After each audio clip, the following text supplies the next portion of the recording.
बिस्मिल्लाहिर्रहमानिर्रहीम अस्सलाम वालेकुम डियर स्टूडेंट। आज का जो हमारा टॉपिक है उसमें हम फ्लैजेला को डिस्कस करेंगे। फ्लैजेला जमा है और इसकी जो वाहिद है या सिंगल है वो फ्लैजेलम है। अच्छा, ये जो फ्लैजेलम का फंक्शन की अगर हम बात करें, बैक्टीरिया को एक जगह से दूसरी जगह मूव करवाएगा। अच्छा, बाद दफ़ा ये जो मूवमेंट है केमिकल्स की वजह से होती है और किसी स्टिमुलाई की वजह से जो मूवमेंट हो वो टैक्सिस मूवमेंट कहलाती है, टैक्टिक मूवमेंट कहलाती है। यानी किसी स्टिमुलाई या किसी सिग्नल की वजह से एक ऑर्गेनिज्म मूव कर रहा है, चाहे वो उसकी तरफ जाए चाहे वो उससे दूर जाए, तो ये टैक्टिक मूवमेंट है। और यहाँ सिग्नल किस चीज़ का, केमिकल का, तो ये कीमोटैक्सिस बन जाएगी। तो अगर ये केमिकल को डिटेक्ट करके केमिकल के रिस्पॉन्ड में मूवमेंट करेगा तो ये कीमोटैक्सिस मूवमेंट कहलाएगी, यानी मूवमेंट दोनों केसेस में हो रही है। अच्छा, क्या फ्लैजेला सारे बैक्टीरिया पे होते हैं? अगर है तो कितने फ्लैजेला की तादाद है? अगर फ्लैजेला की तादाद काफ़ी ज़्यादा भी है तो किस पोजीशन पे लगे हुए? तो इन सारी चीज़ों को मद्देनजर रखते हुए बैक्टीरिया के 5 ग्रुप बनाए गए। पहला ग्रुप है ए ट्राइकस। अच्छा, ये जो वर्ड है ना ट्राइकस, ये किसी हेयर लाइक स्ट्रक्चर को कहा जाता है। हम जब भी बात करते हैं ट्राइकस तो ये हेयर लाइक स्ट्रक्चर को, और यहाँ ट्राइकस से मुराद फ्लैजेला है, ठीक है, क्योंकि फ्लैजेला भी क्या होते हैं, हेयर लाइक स्ट्रक्चर होते हैं।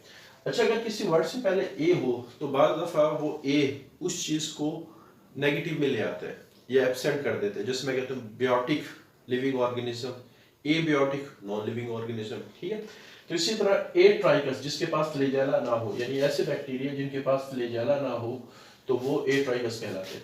अगर एक फ्लैजेला, क्योंकि ट्राइकस का वर्ड यहाँ किसको रिप्रेजेंट कर रहा है, फ्लैजेला को, अगर एक फ्लैजेलम हो, यहाँ फ्लैजेलम का वर्ड इस्तेमाल करेंगे और वो भी एक पोल पर लगा हो तो इसको हम कहते हैं मोनोट्राइकस। तो bacteria have single polar flagellum, कि यहाँ सिंगल पोलर फ्लैजेलम रखते होंगे।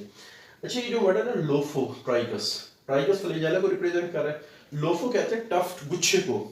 अगर हमारे पास बैक्टीरिया में एक तरफ पूरे फ्लैजेला का गुच्छा लगा हो तो इसको लोफोट्राइकस कहा जाता है। तो बैक्टीरिया हैव टफ्ट, टफ्ट गुच्छे को कहा जाता है फ्लैजेला एट वन पोल।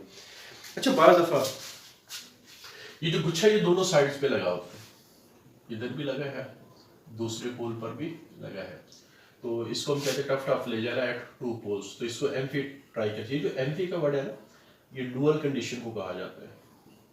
जैसे एम्फीबियन भी से निकला है कि जो पानी में और खुश्की पे दोनों पे रह सकते हो।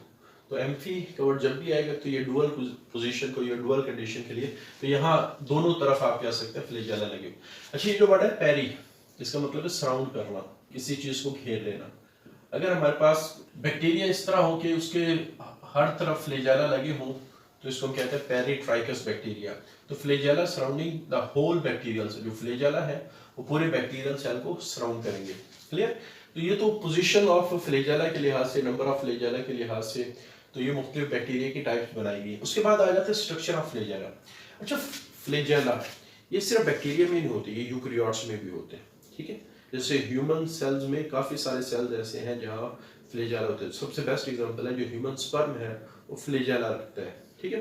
तो इसी तरह प्लांट के काफ़ी सारे सेल्स हैं, उनमें भी फ्लैजेला होते हैं, और बाकी बहुत सारे एनिमल्स के मुख्तलिफ सेल्स जो हैं उनके ऊपर फ्लैजेला मौजूद होते हैं। अब ये जो फ्लैजेला यानी ये यूकैरियोट में भी है, बैक्टीरिया के अंदर भी है, लेकिन दोनों का जो स्ट्रक्चर है यानी बैक्टीरिया का और यूकैरियोटिक जो फ्लैजेला है, इन दोनों का जो स्ट्रक्चर है ये डिफरेंट है। अब डिफरेंट कैसे है? मिसाल के तौर पे जब हम यूकैरियोटिक फ्लैजेला की बात करते हैं तो यूकैरियोटिक फ्लैजेला एक खास किस्म के स्ट्रक्चर से मिलके बने होते हैं जिनको हम कहते हैं माइक्रोट्यूब्यूल्स। ये चैप्टर नंबर 3 में ये पूरा डिटेल से मेंशन है कि फ्लैजेला में किस तरह की कंपोजिशन और स्ट्रक्चर मौजूद है यूकैरियोट के अंदर। वहाँ वैसे बैक्टीरिया के बारे में डिस्कस किया गया है लेकिन डिटेल ज़्यादा सिर्फ यूकैरियोट की है, इस वजह से वहाँ ये आपको बात ज़्यादा अच्छी तरीके से समझ आएगी। तो microtubule is a part of cytoskeleton, और ये हमने जो प्रीवियस लेक्चर था उसमें डिस्कस किया था कि जो साइटोस्केलेटन है वो बैक्टीरिया में एब्सेंट होता है, ठीक है। अच्छा, ये जो माइक्रोट्यूब्यूल्स हैं ये अरेंज होके जो स्ट्रक्चर बना किए, तो 9 माइक्रोट्यूब्यूल्स साइडों पे होती हैं और 2 सेंटर में होती है, इस वजह से इसको हम कहते हैं 9+2 पैटर्न ऑफ माइक्रोट्यूब्यूल्स। अगेन ये बात मैंने कहा ना चैप्टर नंबर 3 में जो फ्लैजेला वाला टॉपिक है उसमें अच्छी तरह आपको समझ में आएगी। यहाँ तो सिर्फ जस्ट एक पॉइंट मेंशन किया गया, वहाँ तो पूरा स्ट्रक्चर बताया गया है, ठीक। तो हम कह सकते हैं कि जो यूकैरियोट का फ्लैजेला है वो माइक्रोट्यूब्यूल पर मुश्तमिल है, और माइक्रोट्यूब्यूल की जो अरेंजमेंट है वो 9+2, 9 साइडों पे और 2 सेंटर में, इस वजह से इसको कहा जाता है 9+2 पैटर्न ऑफ द माइक्रोट्यूब्यूल्स। लेकिन जो बैक्टीरिया का फ्लैजेला है उसमें जस्ट एक प्रोटीन है जो पूरे फ्लैजेला को बनाती है, उस प्रोटीन का नाम है फ्लैजेलिन प्रोटीन। क्लियर?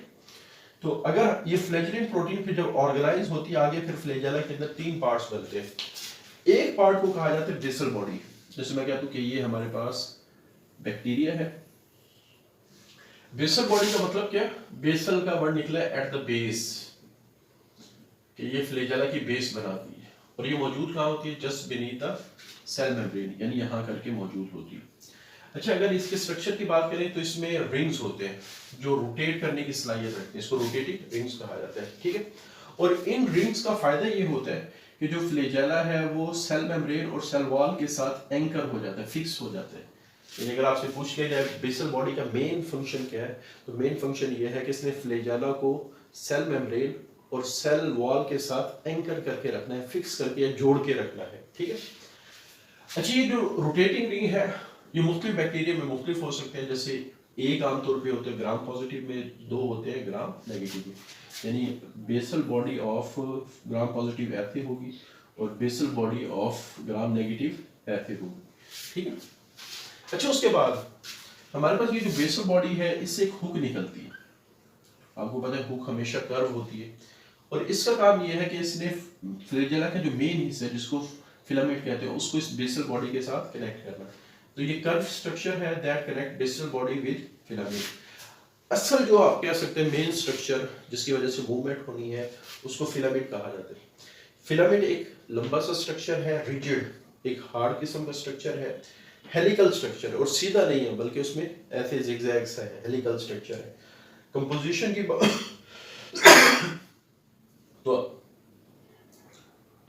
तो अगर कंपोजिशन की बात करें तो ये फ्लैजेलिन प्रोटीन के काफी सारे हजारों की तादाद में यूनिट से ये फिलामेंट बना होते हैं और ये वो स्ट्रक्चर है जो प्रोपेलर का काम करेगा। प्रोपेलर का मतलब जो चीज आगे धकेले किसी चीज को।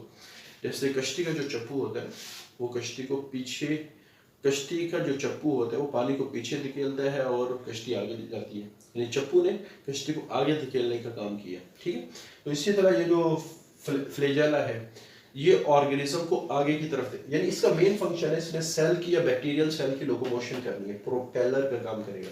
अच्छा, इसी तरह बैक्टीरिया के सेल पे कुछ और हेयर लाइक स्ट्रक्चर होते हैं, ऐसे छोटे छोटे से। इन हेयर लाइक स्ट्रक्चर को कहा जाता है पिल्लाई। ठीक है? और ये नॉन हेलिकल होते हैं यानी स्ट्रेट होते हैं और फिलामेंटस धागे की तरह के अपेंडिजेस होते हैं। अपेंडिजेस का वर्ड जब भी आएगा अपेंडिजेस का, ये बात ध्यान में रखेंगे कि जो मेन बॉडी से कोई चीज बाहर निकली हो ना वो अपेंडिजेस कहलाती है। जैसे हमारा धड़ है, ये बाजू बाहर निकला हुआ है तो ये बाजू हमारा अपेंडिजेस कहलाता है। हमारे कान भी बाज़ दफ़ा अपेंडिजेस में कंसिडर किए जाते हैं। ठीक है? तो जो मेन धड़ से या मेन बॉडी से जो चीज़ बाहर निकली हो वो क्या कहलाती है? अपेंडिज। ये जो फ्लैजेला है ये भी अपेंडिजेस की एक टाइप है। ठीक है? तो हमारे पास ये जो छोटे छोटे स्ट्रक्चर जो मेन बैक्टीरिया से बाहर निकले हुए हैं इनको अपेंडिजेस कहा जाता है। फिलामेंट उस धागे की तरह के होंगे, नॉन हेलिकल, और ये धागे सीधे होंगे और ये स्मॉलर देन फ्लैजेला, फ्लैजेला से बहुत छोटे होंगे। ये वाले जो स्ट्रक्चर है इनका कोई रोल नहीं है इन मोटिलिटी, मूवमेंट ऑफ बैक्टीरिया में इनका कोई रोल नहीं है, नॉट इन मोटिलिटी।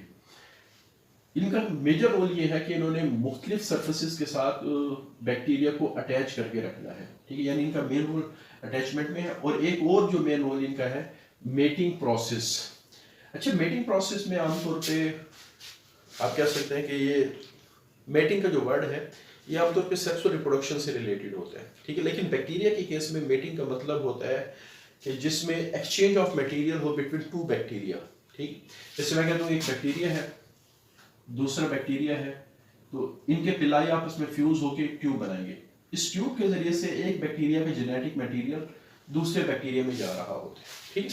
तो इसका फायदा ये होता है कि दोनों बैक्टीरिया अपने अच्छे जीन्स को एक्सचेंज करके दोनों अपनी जो कैरेक्टरिस्टिक होती है उनको ज्यादा बेहतर बना रहे होते हैं। कुछ कैरेक्टरिस्टिक ये डेवलप करते हैं अच्छी, कुछ ये डेवलप करते हैं। जब ये दोनों एक दूसरे के करीब आएंगे तो अपनी जो एक के पास अच्छी कैरेक्टरिस्टिक है वो दूसरे को ट्रांसफर कर देगा, दूसरे के पास जो अच्छी कैरेक्टरिस्टिक वो पहले को ट्रांसफर कर देगा। तो ये जो बैक्टीरिया के अंदर मेटिंग प्रोसेस है इसको कंजुगेशन कहा जाता है। क्लियर? तो बैक्टीरिया में मेटिंग प्रोसेस का क्या मतलब है? Exchange of material between two genetically different bacteria, इसको हम कहते हैं मेटिंग प्रोसेस या कंजुगेशन ऑफ बैक्टीरिया, और ये मेनली पिल्लाई के थ्रू हो रही होती है। तो ये हमारे पास एक बड़ा आर्टिकल था, उसके साथ एक छोटा सा आर्टिकल है। आज के लिए इतना ही। अल्लाह हाफिज़।